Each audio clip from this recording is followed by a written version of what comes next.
one of Shreveport's oldest unsolved cases, the story of a teenager who left home one day and was never seen again. The investigation into his disappearance yielded no clues and left his family wondering what happened to him for decades. Though presumed dead, the efforts of his cousin has kept his story alive. Here's tonight's Missing in the ArkLaTex, the cold case of David Yeager.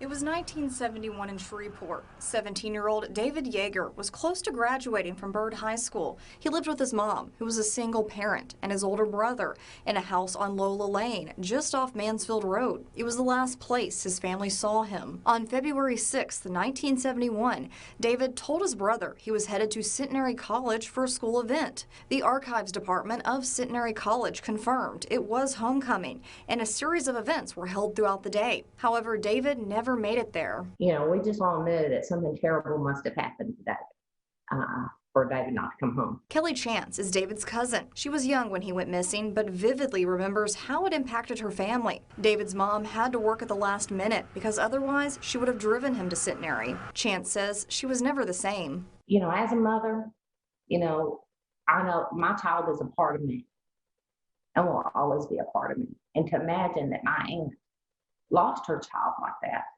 and she does it, you know, and never, she doesn't know where, she spent all those nights not knowing where he was at. The case files detail David's brother hearing him say he was leaving for Centenary College and watching him walk out the door. It's believed David tried hitchhiking a ride, which was more common in the 1970s. The distance between Lola Lane and the college is significant. You know, I don't know if David could have gotten on that track and realized that it was very far.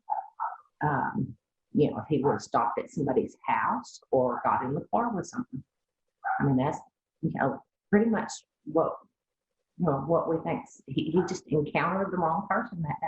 Chance has worked to find out what happened to her cousin. She called the Shreveport Police Department 2 years ago to access his files. She submitted her DNA to the NamUs database in case a body is ever located. David's older surviving brother submitted his DNA as well. He lives in Texas now and cannot be reached for interview. Chance also created a Facebook page about David. And I wanted to do something that would even outlive me, because technology's changing all the time, and you know, they might find David someday.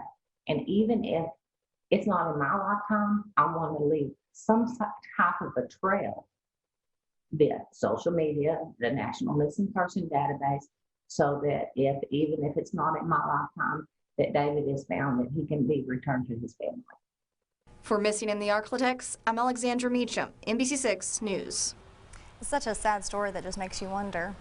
Well, David's family never considered him a runaway. He was excited to graduate high school and even had a bank account with $200 in it that went untouched. His mother never had him declared dead in hopes he would return one day. His brother later did when she passed away. Now his cousin hopes some information will come forward one day to find out what happened to David. If you happen to know anything, contact the Shreveport Police Department.